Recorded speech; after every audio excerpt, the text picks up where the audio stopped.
Hello, this is the England Pod Lionesses edition. The summit of emotions has already reached its peak at the Euros in Switzerland, especially for us. Lionesses could be out by Wednesday night if they lose the Netherlands and France get at least a point against Wales.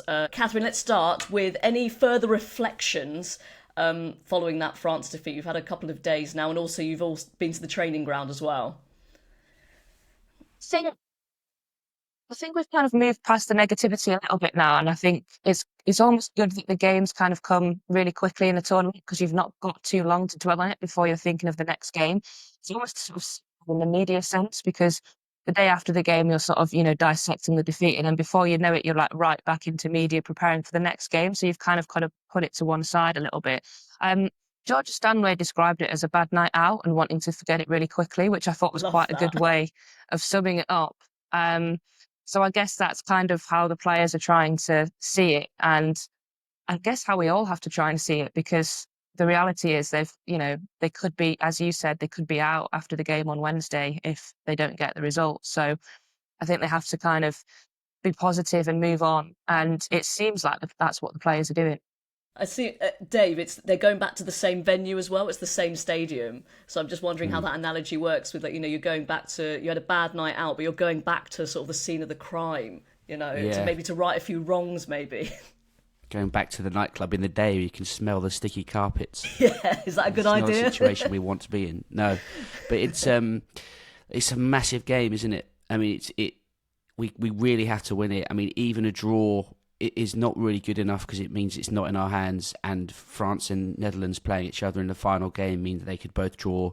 They could draw and they'd both be through, or France could rest all their players because they'd already beat through, presuming they beat Wales, and then look, it would be a terrible situation for us to be in. So we've got to win this game, and there has to be, much like after a bad night out, it's very important that you bounce back and there's a response the next day. You can't wallow. Don't wallow. Get out of bed and get on with it, because there does need to be a response in this game, and it will be interesting to see whether Wiegman decides to mix it up and changes any of the personnel, or does she do what she has most often done in the past and stick with the same team, because she does have albeit most of the time that's been with her sticking with a winning team. So this is an unfamiliar situation for her in terms of losing a game in the Euros, and how does she respond?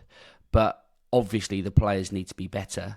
And I guess the two big questions I guess are: does Carter stay at left back? Does she change? Does she bring Charles in for Carter at left back, and does she change the midfield? Does Lauren James stay in that central position, or does she maybe move out wide? Does Clinton perhaps or Toon come into midfield? There were a few interesting things for her to think about there, I think.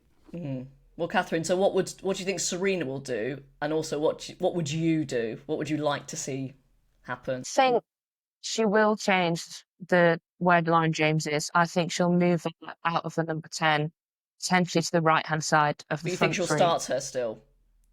I think so, because because I think the reason she started her in the first game is because she's one of the best players in the team when fully fit, and I think that's still the case now, even though it didn't quite go to plan. And if you get 50, 60 minutes out of her and she does something, she gets a goal or an assist in those 50, 60 minutes, you then take her off and put on whether it's Beth Mead or Chloe Kelly. I just think Lauren James is a player that I don't think she's an impact sub potentially. I think she could do that. She could come on for the last 20 minutes, but I do think she's a player that sort of builds in to a game sometimes. I just remember in that World Cup final, and I know it was obviously against Spain and the game was slightly different, but she didn't start and she came on. And when she came on, I think it was really difficult for her to try and make an impact. Whereas I think when she starts matches, she can sort of go out flying. And then if she's getting, fading out of it a little bit, then you've got the sort of higher energy players like Chloe Kelly or Beth Mead could come on then off the bench. Um, so I think she'll start James on the right potentially, head in front of Lucy Bronze, because they've got that kind of partnership from Chelsea. And then I think she's more likely to start Ella Toon in the 10 than Grace Clinton, but I think it would be one of the two. I think it would be Ella Toon. And then it's whether she does make a change at left back. I'd like to see her just swap Alex Greenwood and Jess Carter around, because I just think that gives the back four a bit more balance. And they actually played Bronze, Williamson, Carter and Greenwood against the United States in November. Granted, the US had a few players missing, but they kept a clean sheet. And we've not seen that back four in that lineup since. And I'm not sure why that is, but I actually thought it worked really well. I know you want to see Alex Greenwood as centre back because it's where our best position is, but I just think it's the best solution that we have because of this kind of issue we've got on the left. I don't think Jess Carter's massively comfortable at left back. I think she's really, really good centre back and actually complements Leah Williamson or Alex Greenwood quite well. And because Greenwood's left-footed, it's her that you have to move to left-back rather than Leah Williamson. So that's what I would do. But I have a feeling she might bring Niamh Charles in for Jess Carter. That's quite a big call, isn't it, Dave? I mean, it's almost like, oh, you just didn't perform well enough, Jess, so let's give Niamh a go. Another sort of right-footed left-back who's, good and actually excellent on her day, but has not had her best season and obviously didn't start the first game. Yeah, and I think the other thing to consider is that the Netherlands are a slightly different proposition to France. I watched most of the Netherlands-Wales game as well on Saturday, and it's they don't the wingers probably going to come inside a bit more. They're not quite as sort of wingery as the French pair were on Saturday. So that's a different consideration. Maybe we do need more bodies in the middle in that respect as well. If the middle of the pitch is going to be a bit more congested, even more congested, in terms of the opposition than it was against France. But that's her job, right? She's got to make these calls. And she's got to make the judgment as to whether she thinks personnel changes are the thing that's going to get a better performance out of us, or is she going to be able to, motivate the players that started to start again and do better, and also obviously have the right tactical plan. But there is no margin for error. This is, this is it. It really is do or die. This is the real pressure is for tyres moment, isn't it? Yeah. Because it's interesting, isn't it? I think, obviously, tactically is important, but it just seemed like Georgia Stanway was kind of emphasising they just need to play better, like as individuals and collectively. And so, you can kind of, I don't know, tactics are one thing, but everyone was off it, really. I think also, we talked about it a lot, but perhaps even still, we've underestimated just how much of a big ask it is for someone like Georgia Stanway to get up to speed. She really hasn't played much football this season, and you're thrown into a pressure situation at a major tournament against good opposition. It isn't as simple as just turning up and being at your best. I think she's 135 minutes. I think she's played this season since or whatever. December, yeah. Yeah, right. So that's nothing basically. So and James hasn't played for 3 months as well. So perhaps we should have always expected a slight rustiness from some of the players, but they're only two of the 11, right? So they weren't the only ones that played poorly. So they do all need to step it up for sure. We need to be better on the ball.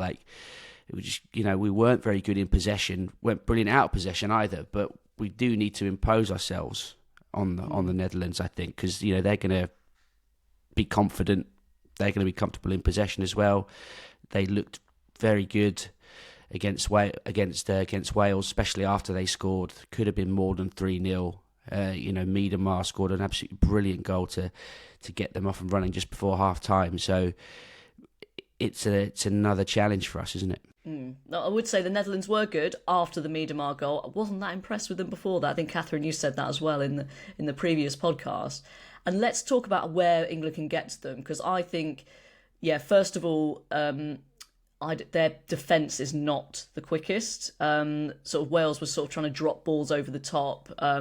You've got Janssen, who's not particularly pacey. The other thing is Kasperai, their fullbacks, Kasperai and Brutes in particular, they are super attacking.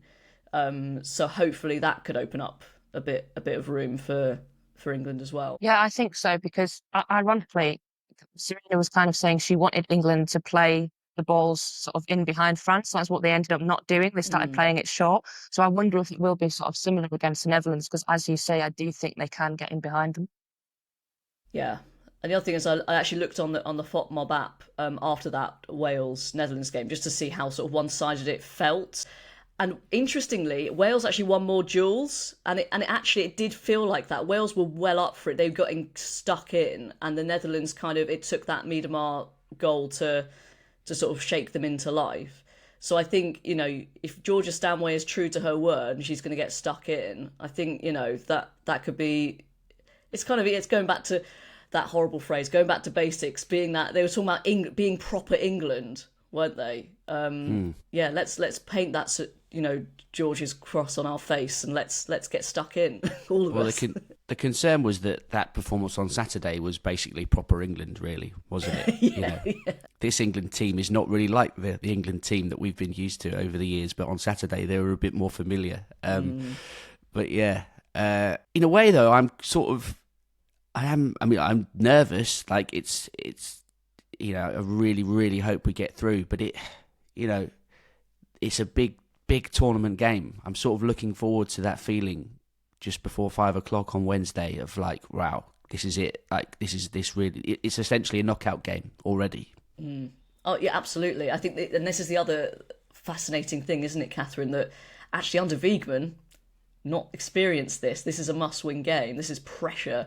The jeopardy involved in this is huge. And how do England respond? I think Wiegman generally is very good at sort of calming things and playing things down. But we're kind of in the unknown, aren't we? How do they respond, and are they going to? Because it's kind of more. Are they going to try too hard? It's all these questions. We just don't know, do we? I think we'll almost know after sort of 5 minutes of this game, won't we? And I think the one thing I would say is that they have got Lucy Bronze, who was part of, and they've actually referenced that team that lost the first game in 2015 against France, and then they went on to make the semi-final. I did go back to look at what the other two group games were, and they were Mexico and Colombia, and who at the time weren't particularly, teams that England would give England trouble. There were two games that they should win. I think these two games in the group are a little bit more difficult than that, but at least they have a player who has experienced this before, and that it's not kind of, completely new to them.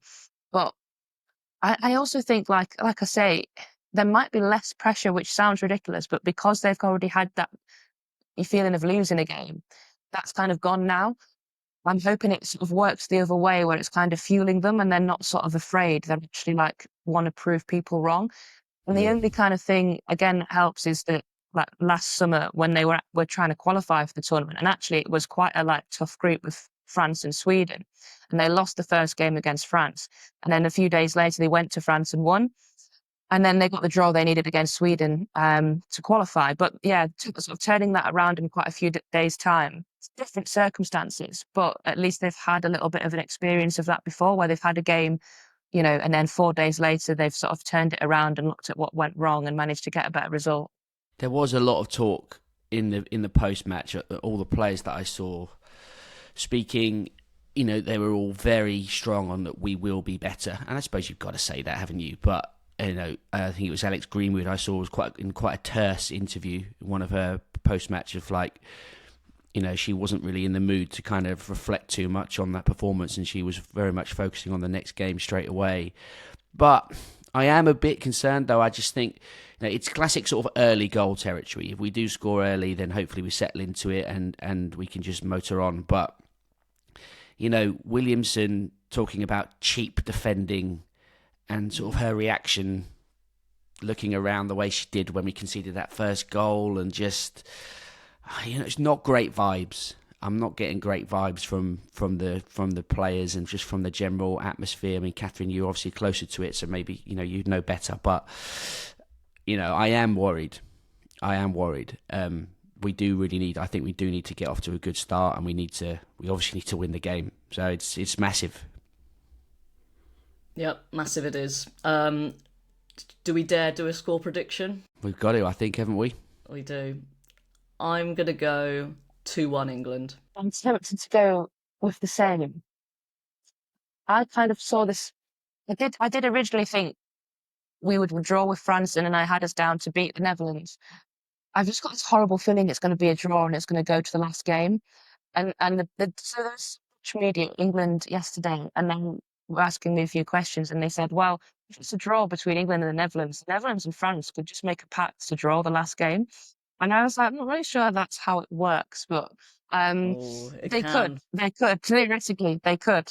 I'm gonna be positive. I'm gonna say 2-0 England, get one goal hanging on, and then hit them on the break.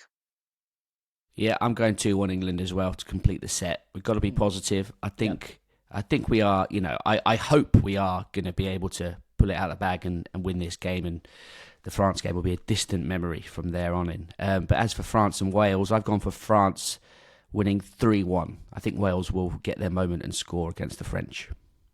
I've gone the same, actually, yeah. And I hope they do. I hope they get that moment. It's been great for them to score a goal. Catherine? Say 2-1, and we might 2-1 to France. We might be in the situation, obviously, if the worst does happen with England and they lose.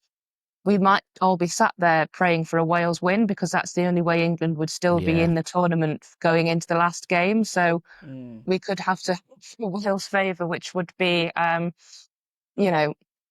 not out of the question, but it could be a very tough watch. It'd also make my job quite difficult to I wouldn't be able to write that England were out of the tournament for certain until the end of that France-Wales game, unless they're 3-0 up after sort of 10 minutes or something. All but so hopefully out. we're not in that situation. Yeah. Let's just hope one of us is right in the predictions. And yeah, you can join in with the our prediction league on the FOTMob app. You can just download it using the link in the show notes. Okay, so we're counting down the hours. Not too long to stew on this game before kick-off. The Lionesses' fate decided on Wednesday evening. Let's hope early evening, and Catherine can go for a drink and not have to worry about permutations. We'll be back with reaction for you on Thursday. Until then, as Ali Maxwell would say, go well.